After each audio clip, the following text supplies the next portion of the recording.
aux gens la magie qu'ils attendent. Car effectivement, entre ce qu'ils viennent voir, ce qu'ils ont dans la tête et ce qu'ils voient de temps en temps, il y a des sensations.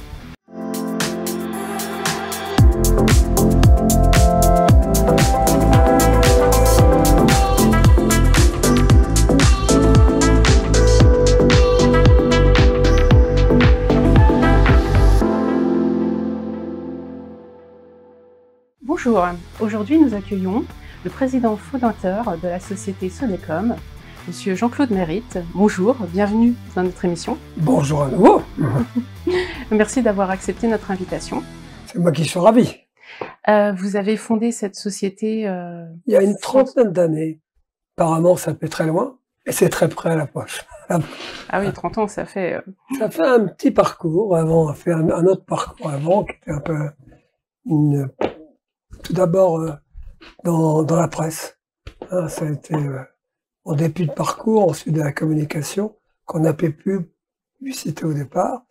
Et puis je suis parti dans l'événementiel, donc il y a 30 ans, en créant à l'époque le premier marché de Noël parisien, parce qu'évidemment il y en avait d'autres à la Défense, dans lequel on avait ça pendant 28 ans, avec tout un espace qui était sur 10 000 mètres carrés, avec 300 chalets, avec tout un ensemble d'animations, car les choses ont beaucoup évolué. Hein, entre le moment où les gens au début ont découvert d'un seul coup, pour les villes notamment, que c'était un moyen d'animer gracieusement, puisque c'était le problème des cœurs des villes était en train un peu de mourir, ce qui est encore un peu le cas aujourd'hui, pour petites villes aujourd'hui, dans lesquelles ils ont trouvé un moyen d'animer les villes, et nous on a passé à aller à la Défense, à l'époque où véritablement la Défense n'est pas été ce que c'est aujourd'hui, hein, puisque la Défense était, on posait la question à la Défense très souvent à des gens, ah bah oui, la Défense c'est où exactement, et les gens ne savaient pas très bien où c'était. Donc on a monté plein d'opérations par rapport à cela, enfin un certain nombre d'opérations, on va dire, plein, n'exagérons pas, ils ont un certain nombre d'opérations par rapport, car la Défense était un établissement public, qui est devenu un établissement du reste territorial, qui a eu des changements, qui a des bouleversements, qui a fait, etc. Quand on a commencé, tout le monde trouvait ça, personne, même à l'époque Paris, avec qui j'avais proposé de montrer cette opération, avait dit, oh, tiens, un marché à Noël à Paris, bon, quel intérêt? Pas beaucoup d'intérêt. Et finalement, les choses ont monté, ont progressivement devenu un intérêt pour s'apercevoir que c'est bien l'émission. À la Défense, on fait ça, c'est dans lequel on avait entre 1,3 million et 1,4 million de personnes qui passaient. Entre donc un flux excessivement important d'artisans, parce que c'était le problème des marchés de Noël avec qui on va évoluer sur d'autres choses après, parce que bien évidemment, les gens pensent toujours qu'à partir du 5 janvier, on s'arrête de travailler, mais non. Donc de chance, on continue de travailler, on fait d'autres choses après, et qu'on a décidé après, effectivement, d'élargir notre champ d'activité sur à la fois de l'événementiel, en créant des marchés thématiques, notamment pour un certain nombre de pays. On a monté un certain nombre d'opérations pour la Finlande, pour la Thaïlande, pour X pays qu'on a monté des différents endroits. Et on a élargi aussi notre cercle-là, en travaillant aussi pour l'événementiel aussi, notamment en montant à Disney, le premier marché de Noël de Disney. Ce qui était amusant parce qu'un jour, on reçoit un coup de téléphone. C'était alors il y a 15 ans, quand je retrouve par rapport à 15-18 ans, je reçois un jour un coup de téléphone de Disney, j'étais tellement surpris, en disant, on m'appelle, qu'est-ce qu'ils veulent, on va souvent vous voir. Je dis, bon, bah, évidemment, je vais aller les voir pour ça. Il me dit, voilà, on va monter un marché de Noël. Alors, j'étais un peu étonné, parce que je me disais, tiens, qu'est-ce qu'on peut faire là-bas, etc.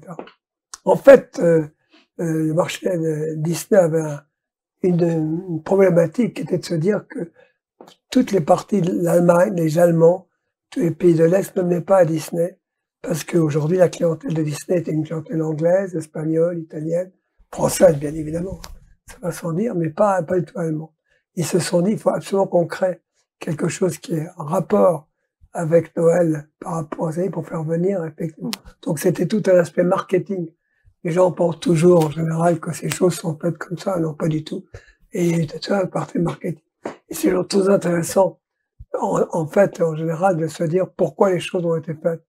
Je donne un exemple qui n'est pas notre exemple, qui est un exemple intéressant. Lorsque la Tour Eiffel a décidé de faire une petite patinoire au premier étage, tout le monde s'est posé la question. En fait, l'intérêt était de se dire, on va faire revenir des Parisiens. Parce que Tour Eiffel, bien évidemment, c'est les étrangers, mais les Parisiens, finalement, ne viennent pas beaucoup. Donc c'est aussi en réfléchissant, en s'apercevant comment on peut imaginer un certain nombre de choses, et de faire venir un flux de gens qu'on n'a pas forcément l'habitude de faire. On a élargi, on a, comme dirait l'autre, on a fait des choses, d'autres choses, on fait d'autres choses, etc. On a élargi en travaillant notamment, en faisant un événement qui a été quand même particulièrement intéressant pour les gars des fêtes. On a fait défiler 1000 personnes à l'extérieur, à côté de l'opéra Boulevard Haussmann, pour démontrer que la mode, c'était vous. De prendre l'exemple que les gens qui s'habillent, c'est eux, la mode. C'est évidemment la mode, c'est la fashion, il y a tout le côté fashion de tout, mais c'est aussi la mode des gens qui se vendent dans la rue. Et on a, par l'Internet, et avec les gars fêtes, bien évidemment, accueilli 1000 personnes qu'on a fait défiler dans la rue en une journée, ce qui était absolument extraordinaire et magnifique par rapport à l'événement.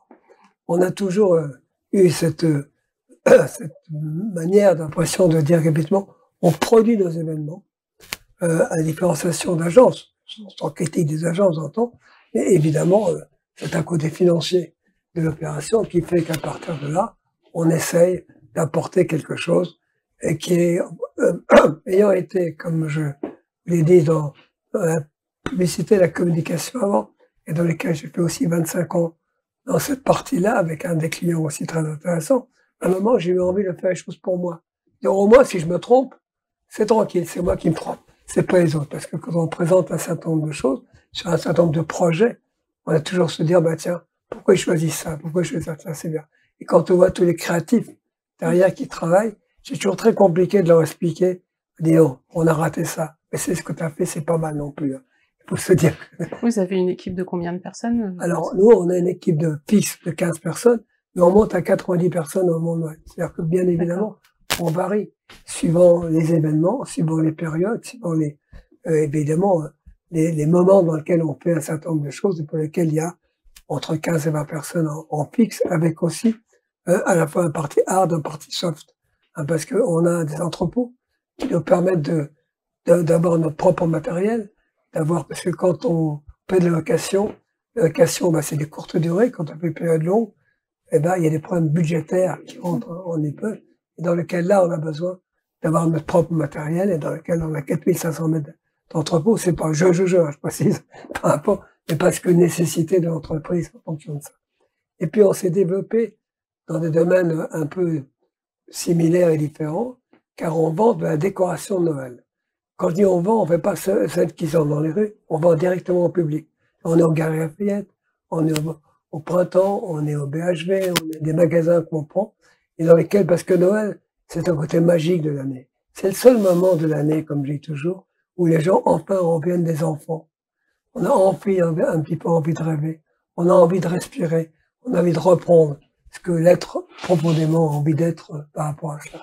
Donc on a créé tout un département à l'intérieur de cela. C'est venu d'une demande ou c'est votre... Non, ça a été un fait que dans le cas des marchés Noël que nous montions, on avait cette sensation qu'il fallait, parce que très souvent, ça a été très critiqué à un moment donné en disant que c'était uniquement des produits chinois, et je me parlerai après de la Chine, sur un certain nombre d'éléments qui se passent par rapport à cela, et de se dire non, on a besoin, un marché Noël, c'est effectivement des santons, il faut trouver des santons, c'est des éléments, des boules de Noël, tout ça, etc. On s'est dit, il faut créer vraiment quelque chose qui apporte aux gens la magie qu'ils attendent. Car effectivement, entre ce qu'ils viennent voir, ce qu'ils ont dans la tête et ce qu'ils voient de temps en temps, les différenciations.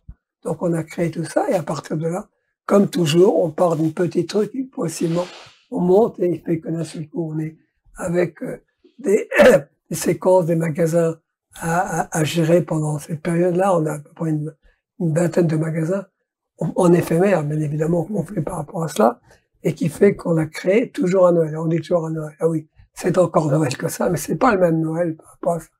On a fait aussi de la décoration. Ça existe depuis combien de temps? Pardon? Ça existe depuis combien de temps, le marché de Noël? Vous l'avez créé le marché de Noël, exactement, on a commencé en 95. D'accord. 95, c'était le départ. À l'époque, je me dis, très honnêtement, tout le monde était... Bon, il y avait évidemment dans l'Est de la France, en Allemagne, en Belgique, tout ça, etc. Mais à Paris, c'était absolument pas connu. Et on a été aussi fait partie, mais on ne va pas repartir sur ça, sur le fameux marché de Noël des Champs-Élysées, sur lequel on a collaboré complètement sur cet aspect qui, bon, pour des raisons ici, dans lesquelles je ne vais pas m'étendre. Ça a été compliqué. A été compliqué. La fin a été compliquée. Le début était beaucoup très simple, parce que le comité des Champs-Élysées avait absolument besoin, financièrement, de trouver, entre autres, des besoins, puisqu'il y avait la décoration des Champs-Élysées qui était faite par le comité, qui sont une association de commerçants, même si des commerçants prestigieux. Il y avait besoin de trouver des budgets. Les budgets étaient notamment de se dire, il faut animer toute cette fin des Champs-Élysées, qui est toute la partie dans laquelle, bon, il y a toute la partie où il y a tout, il y a une partie qui va jusqu'à la Concorde, dans laquelle il n'y avait rien, et c'était l'occasion de monter tout ça, etc. Donc ça a été, vous pouvez l'imaginer, X réunions, X machin, et d'arriver à convaincre, d'une part, la mairie de Paris, puisque la mairie de Paris était évidemment partant, pour que véritablement après, les choses se rentrent d'une manière différente, puis les choses vont évoluer. Et on ne va pas s'étendre sur cette période qui n'est absolument pas nécessaire par rapport à cela. Et puis on s'est toujours dit que dans lequel de toute cette partie-là, etc., on a étendu nos activités en montant le côté touristique des choses. On a pris on a monté, voilà, c'est une chose qu'on a racheté, des petits trains touristiques. Donc Montmartre, c'est nous. Des petits trains touristiques qui montent à Montmartre et qui fait qu'aussi à Montmartre, on a une activité qui est aussi toujours sur des points, je veux dire, névralgiques, si on peut dire, de Paris, atypiques aussi, et qui fait que on est une présence, on va dire, événementielle, hein, puisque de l'événementiel, et avec un côté populaire. Et nous sommes des gens qui sommes tout à fait pour le populaire, dans lequel on considère que le populaire, très souvent, est regardé d'un certain œil en disant, ah, le populaire, qu'est-ce que c'est? Le populaire, ben, c'est vraiment le cœur du public. C'est ça qui est important, et c'est ça dans lequel on a envie, nous, en tant que société, évidemment, de participer à d'autres événements, comme tout le monde, mais profondément, d'être très attaché à ce côté populaire des gens et de leur donner un peu de leur rêve. Les gens ont besoin aussi aujourd'hui de communiquer. C'est formidable, les ordinateurs, c'est superbe, c'est merveilleux, les téléphones, c'est extraordinaire, mais on a aussi besoin de parler les uns avec les autres, de dialoguer, de trouver des petites choses qui font que la vie, c'est ça. La vie, c'est aussi un mélange de choses, un mélange de gens, un mélange de produits, un mélange aussi de coups de cœur, si je peux m'exprimer ainsi, de façon à ce que véritablement, on ait quelque chose qui fait. Et puis, on a, tout à l'heure, je vous ai parlé de la Chine en disant, ah bah oui, tiens, c'est drôle, parce qu'à un moment, tous les produits chinois, comme vous pouvez l'imaginer, ont été un peu décriés. Mais les Chinois font un événement qui est absolument extraordinaire, qui sont l'événement des lanternes, qui sont absolument formidables. Et nous avons créé les dernières un des plus grands événements au Jardin d'Acclimatation sur les lanternes, qui a duré entre du 15 décembre, parce que c'était l'année aussi les dernières franco-chinoises, hein, il y a tout cet événement qui a été l'anniversaire par rapport à cela. Et on a créé tout un parcours qui a fait qu'on a retrouvé, on a à l'intérieur du jardin, avec le jardin d'alimentation et avec deux sociétés chinoises avec qui on a travaillé, monté toute une séquence avec les lanternes, et qui a valu que, et non, c'est le soir, puisque la magie de la lumière, et Noël aussi, c'est quelque chose qui est important d'imaginer, c'est quand même le soir que c'est féerique. C'est de la lumière. C'est tout le côté absolument scintillant des choses qui fait que on a envie de montrer ça. C'est aussi un problème d'enfants, de famille, etc. Et l'année dernière, on a fait passer 120 000 personnes à l'occasion de ça, etc. Et donc, cette année, on le refait d'une manière différente, mais qui est un peu moins le côté, je veux dire, avec évidemment cette chinoise, et un côté un peu plus français, et avec des séquences qui sont un peu différentes de ce qu'on a fait l'année dernière. Donc vous préparez aussi donc l'événement du marché de Noël. Oui. Et là, cette année, il va se situer où?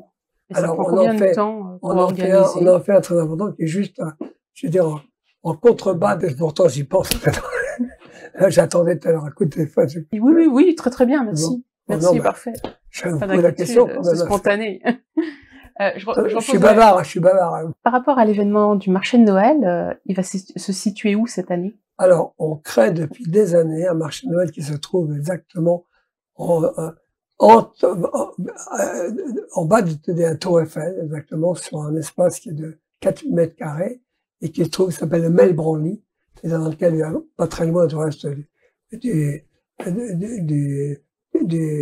du musée Chirac est à côté, dans lequel là on crée depuis maintenant 6 ans un très grand et qui est celui, je veux dire, sur un plan parisien et qui est un véritable marché de Noël. Parce qu'en fait, là aussi, il y en a d'autres, hein. On va pas se dire qu'il n'y a pas, etc. Mais ce n'est pas le côté, je veux dire, et je n'ai rien contre la partie foraine, je tiens à préciser, mais dans lequel très souvent il y a des confusions entre le fait que on fait là, c'est avec des artisans, avec la chambre des métiers des artisans de Paris que l'on monte. Est-ce que vous pouvez nous dire où aura lieu le marché de Noël cette année? Eh bien, ce marché de Noël, enfin, un des marchés de Noël que nous créons, plusieurs marchés de Noël, le plus significatif, le plus populaire, se trouve exactement à côté de la Tour Eiffel, en bas de la Tour Eiffel, par rapport, etc. Puisque là, on a 4000 mètres carrés qu'on installe totalement et qui se trouve situé justement pas très loin du musée de Jacques Chirac, qui est en face par rapport, qui est juste en bas, et qui présente un véritable marché de Noël à cet endroit, avec des artisans, avec avec la chambre des métiers des artisans de Paris, mais avec aussi toute une partie, je veux dire, de gastronomie, puisque les gens aussi ont besoin de découvrir la gastronomie française, et même de temps en temps étrangère aussi, parce qu'ils ont envie de s'asseoir, ils ont envie de manger, ils ont envie de déguster par rapport à cela. Et c'est un endroit qui est totalement populaire et qui est évidemment envahissant, parce que la Tour Eiffel, c'est la magie, je veux dire, de ce qui se passe par rapport à cela. Et il y a un côté absolument féerique qu'on apporte à cet endroit, parce que c'est aussi la décoration, c'est la lumière, c'est d'apporter toute une partie, je veux dire, par rapport entre le Trocadéro, dans lequel on a aussi fait pendant un certain moment monter des patinoires, monter tout un ensemble de choses de façon à apporter en même temps. Parce que ce qu'il faut apporter aujourd'hui, c'est de l'animation. Les gens ont besoin, comme je crois, je l'ai évoqué tout à l'heure, d'apporter, évidemment, il n'y a pas d'obligation d'achat. Les gens, ils viennent, ils achètent sur des coups de cœur. Ils ne vont pas acheter des produits, je veux dire, qu'ils ont prévus, qu'ils ont imaginés, etc. Il faut qu'il y ait des petits coups de cœur. Et notamment, quand on est à un endroit tel que la Tour Eiffel, bah, c'est évidemment nos gens de province qui viennent, les Parisiens, bien évidemment, les gens d'étrangers. Vous avez toujours autant d'influence sur le marché de Noël ou vous avez remarqué des changements de consommation? Alors, on a remarqué, alors depuis 30 ans, on a remarqué beaucoup de changements, beaucoup de changements qui se passent par rapport à cela. En tout état de cause, ce qu'il faut, c'est apporter des produits à des prix. Et le problème des coûts est important, qui soient ce qu'on appelle les petits coups de cœur. On achète par envie, on n'est pas le raisonnement. Quand vous avez des problèmes des achats de Noël par rapport, les gens réfléchissent, je vais faire des cadeaux, machin. Et puis après, il y a tous les petits cadeaux qu'on fait. Et ce qui est très amusant, c'est de savoir, toujours de voir, en fait, s'apercevoir que la dernière semaine, juste avant Noël, d'un seul coup, les gens se disent, oh bigre, j'ai acheté trop cette année, je vais faire attention. Puis d'un seul coup, les gens se précipitent parce que, j'ai oublié d'acheter ça. Il faut que je fasse un cadeau pour un tel. Il faut que je fasse des trucs, etc. Et donc, il y a une espèce de précipitation absolument extraordinaire qui se passe à ce moment-là. Et je dirais même à un moment, on voit des gens qui achètent, non pas n'importe quoi, je veux dire, c'est stupide de raconter ça, mais d'un seul coup, il faut vraiment, ils sont paniqués devant le fait qu'ils n'ont pas eu le temps d'acheter quoi que ce soit et qu'ils ont besoin de cadeaux, car c'est le moment. À la différence, on va dire aussi, entre les achats de Noël et les achats de l'année. Dans l'année, on se dit toujours, on achète pour soi-même. On sauve les anniversaires, sauf tout ça. Mais à Noël, on achète pour les autres. Et ça, c'est une grande différence qu'on a par rapport à cela. C'est donc, c'est plus ces achats pour lui. On achète pour les autres, on n'achète pas pour soi. On va pas se faire un cadeau pour soi-même, pour Noël. Ou alors vraiment, c'est quand même très particulier par rapport à cela. Et donc, sur les achats pour les autres. Et c'est toujours ce côté aussi magique, l'intérêt, de se dire, voilà, on est dans une autre séquence. Cette séquence de Noël est une séquence très particulière et dans laquelle, bien évidemment, on souhaite que les choses, et ça restera par rapport à cela, ce côté, comme encore je le répète, le côté magique, féerique et enfantin de Noël qui est quand même très important. Vous remarquez qu'il y a toujours autant d'influence ou ça a changé? Alors, absolument. Alors, ce qu'il y a aussi, c'est qu'il y a beaucoup de mairies, on va prendre les problèmes des mairies, on est appelé, je vais vous dire très honnêtement, c'est pas du tout par temps, appelé par plein de mairies. Et dans lesquelles j'ai toujours, vous voulez qu'on mette des chalets? C'est pas compliqué. Franchement, mais ce qu'on va mettre, qu'est-ce qu'on va mettre à l'intérieur des chalets? Parce que si c'est pour retrouver des choses que vous retrouvez sur les marchés habituellement, ça n'a aucun intérêt. Hein, de monter des chalets, je dis, j'ai toujours l'impression de dire que n'importe qui peut les fabriquer, peut les faire ou les monter, mais après, c'est ce qu'on trouve à l'intérieur. À l'intérieur, il faut trouver des cadeaux. Il faut trouver des choses qui correspondent à ce qu'on a envie pour Noël. Et donc là, il y a une grande différence. Et c'est pour ça qu'aujourd'hui, il y a à la fois, je ne vais pas parler des grands marchés de Noël qui se passent dans les grandes villes aujourd'hui, qui du reste ont été repris en général par les villes. Et si on parle de Strasbourg ou de l'Est, parce qu'à un moment, il faut bien il y a un très grand marché de Noël là-bas. Il faut marquer, etc. Mais ce qu'il faut se dire, c'est pas les marchés de Noël, c'est important. C'est que c'est les villes qui sont en fête. Hein, c'est la lumière qui se passe.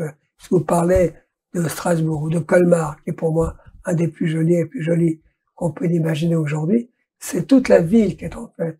On apporte quelque chose qui fait que d'un seul coup, là.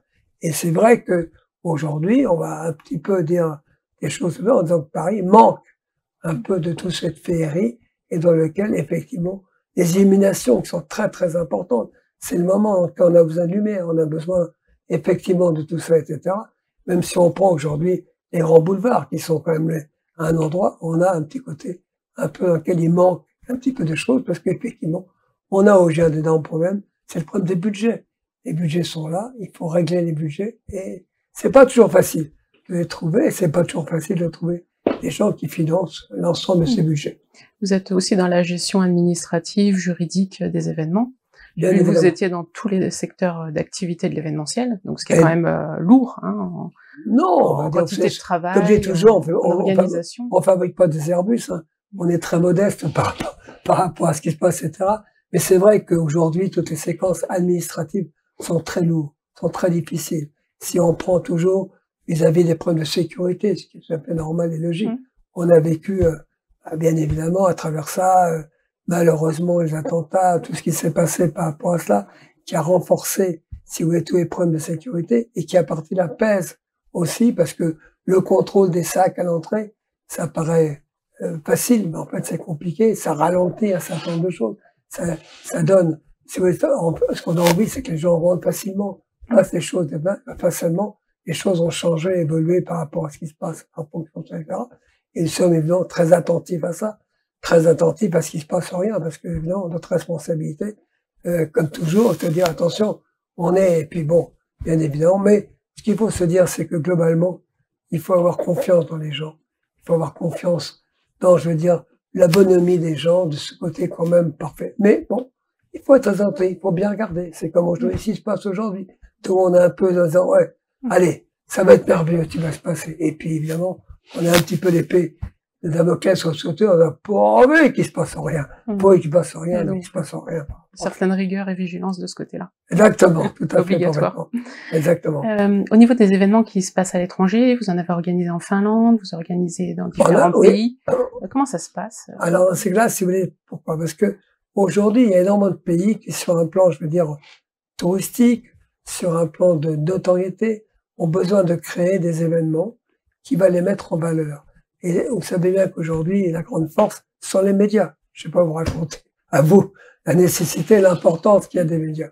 Et de monter un village dans lequel on va remettre à l'intérieur de ce village à la fois la gastronomie, l'art, l'artisanat, de voir qu'est-ce que les gens écoutent, mangent, touchent. C'est véritablement ce qui est important. C'est en ça que, si vous voulez, un certain nombre de pays se sont dit, tiens, c'est l'occasion pendant une période de à peu près de 4-5 jours, 8 jours, de présenter et qui permettent de focaliser, de montrer un petit peu qu'est-ce que c'est le pays, de montrer ce que c'est, de faire venir des gens aussi, bien évidemment, et de se dire, tiens, c'est vrai, on a, et de montrer qu'est-ce que c'est un pays, à un endroit fixe, avec, on va dire, des gens qu'on fait venir, bien évidemment, de ces pays-là, et qui vont représenter l'intérêt de ce pays, et l'intérêt et l'avantage qu'il y a à montrer ça dans Paris, qui est toujours le point absolument culminant. Ils veulent tous, évidemment, être toujours dans Paris, toujours un endroit important.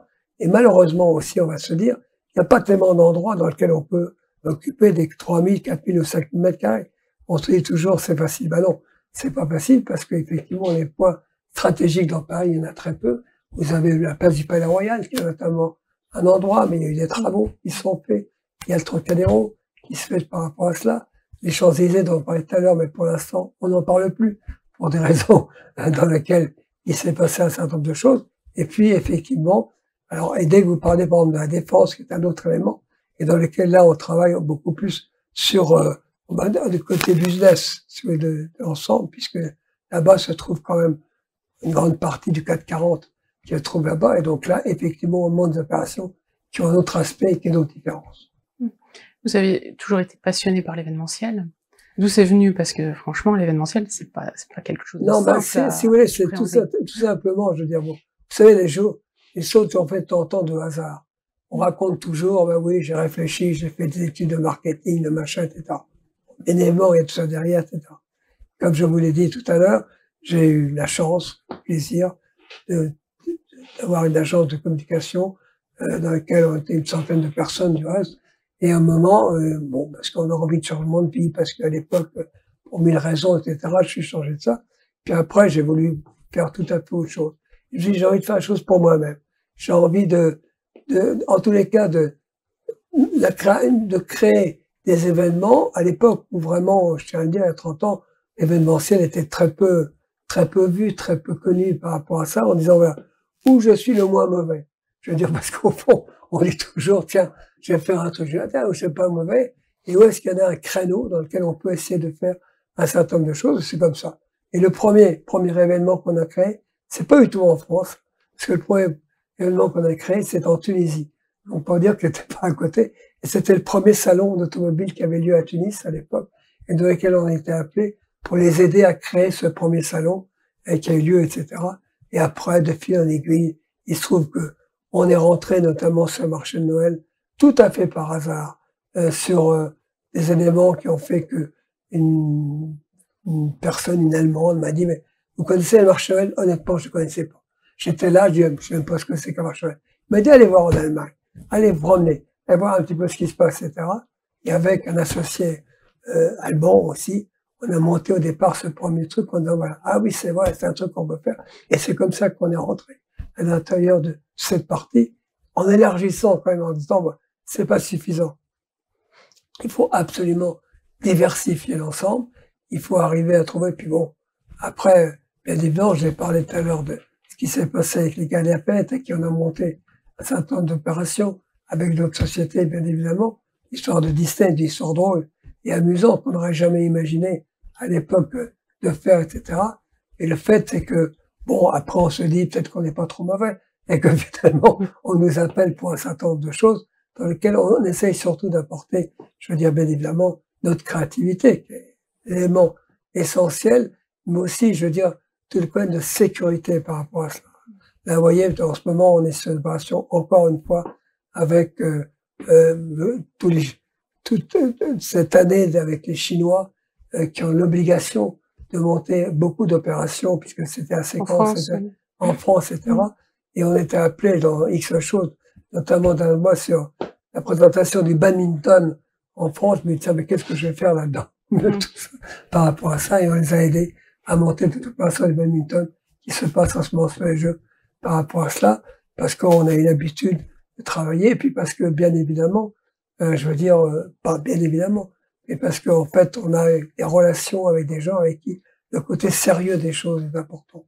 Évidemment, on ne doit jamais se prendre au sérieux, mais il faut être sérieux dans ce qu'on fait. Je crois que c'est important. Et puis, encore une fois, c'est pas c'est mon équipe. Je veux pas dire tout ça, moi.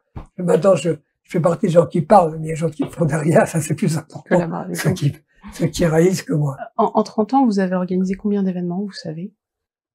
Oh, combien d'événements? Disons, je reprends un autre élément en disant que par an, on monte à peu près entre 15 et 18 événements par an, etc. En nombre d'événements, après, ça dépend des années, ça dépend des périodes, ça dépend des moments. Aujourd'hui, par exemple, vous voyez, un élément peut-être un peu, bon, la ville de Nanterre, ville très particulière. Donc, il fallait absolument leur monter une fan zone. Donc, on a été obligé de monter une fan zone à Nanterre, qui était un peu compliqué, je tiens à vous dire, qui existe aujourd'hui par rapport à ce qu'on est, etc. Dans un endroit dans lequel tu as dit, il faut absolument le faire, etc. Et dans lequel on apporte aussi les problèmes des concerts, les problèmes aussi d'ensemble, pour apporter quelque chose qui apporte encore un petit peu le côté magie et populaire. Je tiens beaucoup au côté populaire, j'entends, de la société. D'accord, merci. Quel conseil vous pourriez donner à une jeune société événementielle qui déciderait de se lancer en tant que leader sur le marché? Alors, on dit tout simplement, c'est de l'envie. Je crois, il faut avoir de l'envie, il faut avoir l'envie et on y arrive. Je veux dire, moi j'ai eu plein de collaborateurs, parce qu'entre-temps, on faisait plein de collaborateurs. On a aidé plein de collaborateurs à monter, à monter leur société avec eux, de les aider à monter leur société. Parce que rien de tel, je crois, en fait, c'est si on a envie, c'est un problème d'envie aussi, de dire, bon, créer sa société, c'est pas forcément du confort. Hein, je veux dire, forcément, il y a des hauts, il y a des bas, hein, mais après, il faut remonter, etc. Il faut donc aussi aider dans la mesure, modestement, je veux dire, parce qu'on va pas se dire, etc., comment essayer d'éviter. Je veux dire toujours, c'est pas de faire, non, il faut faire ça, mais d'éviter des choses dans lesquelles, de temps en temps, on peut se dire, ah, il y a le côté magique des choses. Quand il y a les grands événements, faut faire très attention. Un grand événement, il y a effectivement des choses à faire. Faut faire très attention parce que, effectivement, là, à partir où vous avez votre propre société, vous avez vos propres budgets qui sont à traiter. Et là, il faut être très attentif à tout ça. Il faut qu'une jeune société puisse vivre. Les premières années sont autant compliquées. La première, la deuxième, après, on est lancé, après, les choses vont bien. Et c'est beaucoup plus agréable pour tout le monde.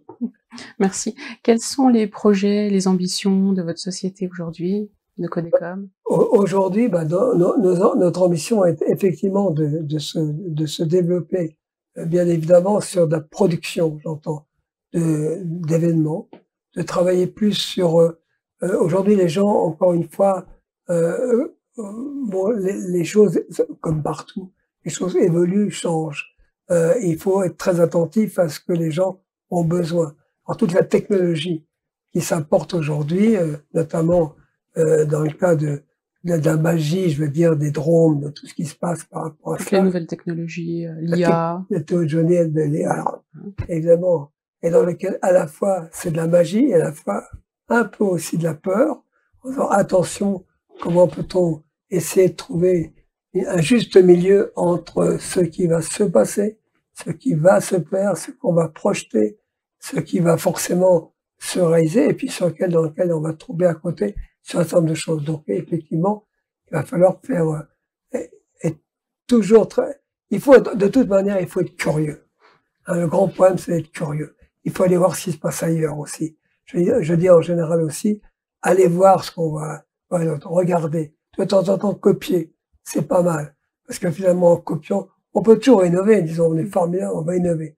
Mais copier, non pas copier bêtement. On va faire des choses, mais on a regardé ce que fait un tel. On a regardé ce qui se passe dans certains endroits. On a regardé ce qui se passe. Comment peut-on nous les adapter par rapport à notre propre marché, à notre propre fait que nous sommes aussi un pays très particulier. On est un pays de cocagne. On est un pays formidable, dans lequel on a absolument tout et on râle toute la journée sur tout ce qui se passe. C'est français, c'est la mentalité. C'est le côté français, etc. Mais je veux dire, on est béni qu'on ne peut pas imaginer. On a sur un problème de territoire. Tout à l'heure, on parlait de trucs, si vous partez dans le sud, parlez dans le nord, dans l'ouest, partout, etc. Il y a des caractères. Et à la fois, avec des sensibilités différentes. Le problème aussi, c'est de s'adapter, de se dire, on ne peut pas. C'est nous, en tant que Parisiens, très souvent, quand on est appelé en province, je dis, oh là là, on va faire très attention, parce que le Parisien, il a toujours le côté de dire, ah oui, il va tout savoir, etc. Il faut s'appuyer aussi avec les gens locaux. Il faut comprendre exactement ce qu'ils ont besoin. Comprendre aussi leur attitude particulière à ça, et d'arriver avec eux, non pas du tout qu'on est plus fort que les autres, hein, je veux dire, il faut être tout à fait clair par rapport à ça, et se dire en tous les cas aussi, c'est du dialogue. C'est le dialogue qui est très important. Le dialogue est fondamental, tant vis-à-vis du public, parce qu'en fait, je veux dire aussi l'élément le plus simple, qu'est-ce qui fait le succès? C'est le public. Le reste, en fait, on peut raconter tout ce qu'on veut, mais si le public n'est pas là, le plus beau projet, vous l'avez, vous le gardez, ça ne fait absolument rien. Donc c'est eux qui, effectivement, vous disent, ça y est, vous avez réussi parce que, finalement, il y a du monde. Et on ne fait pas les choses pour soi-même, on fait les choses pour essayer de complaire et plaire vis-à-vis des autres. Quel est le prochain événement que vous organisez? Le prochain événement qui va être un événement qui va se passer effectivement avec la Chine, avec un événement qui va être avec une grande marque chinoise, lequel malheureusement je ne peux pas évoquer aussi aujourd'hui avec tous les problèmes On va parler des problèmes des voitures, de tout un problème électrique par rapport à cela, et on crée tout un événement à ce niveau-là qui va se dérouler en octobre prochain dans le cadre du salon automobile. D'accord, merci. Le mot de la fin, est-ce que vous souhaitez ajouter quelque chose? Ben non, moi, simplement pour dire que je crois qu'il faut être heureux dans ce qu'on fait. Il faut se dire simplement le matin, je veux dire tout le monde, hein, quand on a la chance, il y a des gens qui malheureusement, pour des raisons X, Y, Z, bon, le fait de se lever le matin, de trouver que la vie est belle, de trouver que les gens sont formidables, de trouver que finalement, on est dans un pays extraordinaire et qu'il faut un petit peu aller ailleurs pour se rendre compte quand même de tout ce qu'on a autour de nous et d'arrêter de se dire « Ah, quand même, c'est formidable ». Donc je crois que le bonheur, le côté d'être heureux, le côté d'apporter aussi aux autres quelque chose, de se dire qu'il faut aussi donner pour véritablement recevoir, c'est effectivement ce qui me semble. Merci Jean-Claude Mérite, merci pour cette intervention et vos précieux conseils. Rendez-vous pour une prochaine émission. Merci.